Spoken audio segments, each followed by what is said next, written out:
loko tana kimutema mabe ya congolais kaka lenge balobi ke bakanga bakangi ba frontière congolais na mutema mabe na ye amatisi oyo ezalaki 600 amatisi yango 1200 oyo ezalaki 3000 amatisi yango 5000 tozokende wapi coronavirus ezoboma yo mpe koto na biloko na o ezoboma nous a terrible pourtant na oxygène de tozalaka biso batoilette na biso badala ezalaka te mbula ebeti ma inondation soki malade bekota tala bachangu ndenge tozalaka étouffé tala babumbu nde tozalaka tala baselembao salité to prier to tika ignorance so balobi na bino bobo sala yango to prier to lukelonga nzambe to tika distraction to sang to luka nzambe na ndenge ya bosolo omelaka masanga dosé omelaka diamba dosé omelaka cigarette dosé za escroc dosé fukama lela na ndaku sangana benga famille bo prier bo senga mawa ya nzambe kita eyoka nzamba yoka biso oma famille mobimbe ko kufa boko oma malade ko kota na monde entier.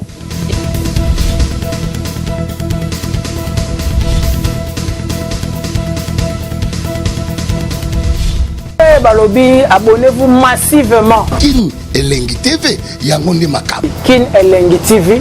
Vous allez faire ce présentateur de l'émission, ça s'attire là, il y a un beau garçon. Yannick Wenge, Yonde Makam. Allez, joye, kangaye, finaye, ngurutaye, joye. O kata satana masa samba kata kata bao na se ya limpombe Yannick Wenge Kin Elengi TV ba culture elle d'artiste ba politicien bato balinga solo o balinga vraiment mokili avancé bolanda Kin Elengi TV le bon na maki sasa la belle bana lupoto Kin la belle Kin Elengi.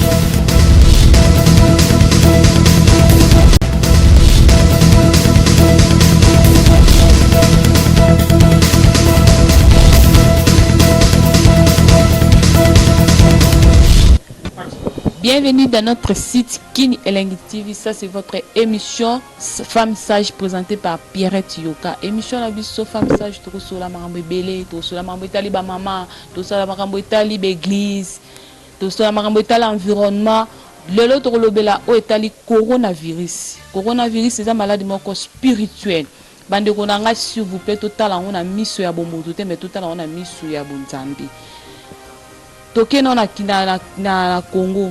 Président Fatou olobi bakanga ba église bakanga ba misala bakanga ba shop mais opesi autorisation mais na autorisation na wana o satisfaire batuté qui cherche to lire na taux du jour là olobi ke bo kanga batu bakangi comme en Afrique d'ici président apesi ordre alobi ke bakanga bakangi mais alobi abendi mato alobi ke bo futa batu pour zo moyen ko servir bango bacha ba provision ba futa bandako mais yo na Kishasa olobi kaka bakanga mais ofuti na batute biloko tana kimutema mabe ya congolais kaka lenge balobi ke bakanga bakangi ba frontière congolais na mutema mabe na ye amatisi oyo ezalaki 600 amatisi yango 1200 oyo ezalaki 3000 amatisi yango 5000 tozokende wapi coronavirus ezoboma yo pe koto na biloko na o ozoboma. Président Fati tala na likambo wana na motema mabe ya congolais mais to boma Congo to suka wapi président Fati tala na makambo wana bolandela na makambo pe ya kokitisa na babiloko o batu ba matisi ofuti na batu te bango kuna pe ba matisa biloko ke to kufa na corona to kufisi na bato ya biloko. S'il vous plaît président Fati landela na likambo wana sala exemple ya président ya Afrique du Sud. Balobi to kanga l'église, c'est bien to kanga l'église. C'est bien, mais ko kanga l'église la solution te. Oko benga o rassembler ba pasteur. To senga ngolu ya nzambe ekita na mboka na biso. Ngolu ya nzambe alongola no maladi wana ya satanique. Donc a président Afrique d'ici la sali. La sali prière pour na mboka na bango. Nzamba yo kamawa. Ez exemple yo poko ko sala na mboka na biso. Tala na Italie ndi bato ba kufi. Ezamba wa na Afrique d'ici ba pasteur na biso ba congolais basangani baprier basengolo ya nzambe kita mpona nini te na Congo tosala le même kimotema bapasteur balobi no bato basala te bafana bandako bino bozosenga bamabonza lisusu na batv na baréseaux sociaux oleki na télévision osa prière mais olobi pesi banimero mpesa est-ce que ça juste na kisi solaire na biso taux du jour moto abimi bwake azwi alesi bana ye azobima ta fai na ndako sikoyo ozoloba na ye ke atindelo mbongo na mpesa akozwa yango wapi Congolais motema malamu to prier tika ignorance malade ezo exister ezoboma bato tala na Italie ebomi bato na niveau 0 tala na Chine tala na Afrique du Sud awa ezaki 240 pas eke na 400 Congolais tika ignorance malade ezo exister ezoboma eza histoire vraie to prier to senga ngolo ya nzambe puisque so malade le beba ndo boma na Kinshasa ezoza terrible pourtant na okjana de tozala na biso ba toilette na biso badala ezala te mbule beti ma inondation soki malade bekota tala ba changu ndenge tozalaka étouffé tala ba bumbu nde tozalaka tala ba maselembao salité to prier to tika ignorance so balobi na bino bobo sala yango bo tika ignorance bokota na bandako bo prier so bo fana ndako bo fanda bo prier eza malade ezo boma bino bato bo teka ba masque pona nini bo profitera ka l'air lika malheur ekomi na mboka bino bo profiter masque apamba ana Afrique di ba teka ngo diren na mbongo na biso Kongo koza ba 800 francs ba 1000 francs mais bino kuna yoka $5 c'est beaucoup. $5 en Afrique du Sud, on a provision les 2 jours. Mais tala kuna Congo masque à pambara au lati le lolo bois qui aux aussi dans $5. Ma hygiénique ça va que ce qu'on a beaucoup. Et ça qui na 2000 francs, bah moi comme 5000. La 600 francs bah moi comme 5000. Botika ki moté mama bé, eza malamu te.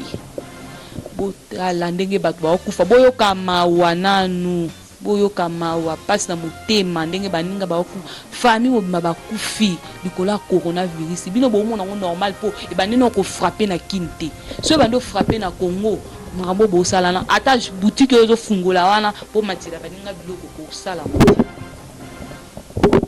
bozong sa conscience to sangamla to sambela to lela mawa po eloko esisa coronavirus na monde ezaka nzambe soki nzambe te ekosisiti eza diabolique eza satanique to sanga to prier to lela mawa nzambe lukwa na Afrique du Sud basali ba pasteur basangani baleli mawa nzambe ba prier na Kinshasa pe ndenge moko to bande kuna ngai to mona yango na miso ya molimo ya bomoto te to mona na miso ya molimo o eza lokula kana nzambe eza biblique makambo o ekolobi eloba eleki o eza biblique que eza na 2020 maladie moko ko ya eko frapper monde entier yango eza normal to prier to lukelo nzambe to tika distraction to sang to luka nzambe na ndenge ya bosolo omelaka masanga dosé omelaka diamba dosé omelaka cigarette dosé za escroc dosé fukama lela na ndako sangana benga famille bo prier bo senga mawa ya nzambe kita eyoka nzamba yoka biso oma famille mobimbe ko kufa bokoma malade ko kota na monde entier ebomi batu est-ce ça normal totali ebola eza na est est-ce ebola katsa te komata Kinshasa e komate comment fait que maladie oyo e bani na Chine mais bandi ko tanga ba pays différents bo fanda maza mutu fanda raisonner tala yango vraiment na miso ya bomoto te mais tala yango oza mutu tanga fanda étudier comment malade ko longa na pays moko e katisi pays e katisi peso kende ko boma eza to ezo mata kaka bat ba okende ka ko kufa pona nini fanda ndeko na ngai ozoyoka nga place nyonso za fanda luka elongi ya nzambe fukama lela mawa ya nzambe akitisa ona mokili po soki nzambe akitisi yango te eza pasi. Merci beaucoup nde bolandaki émission na biso Femme Sage présentée par Pierre Yoka. Nathalie Lambaras. Kin Elengi TV yango nde makambo.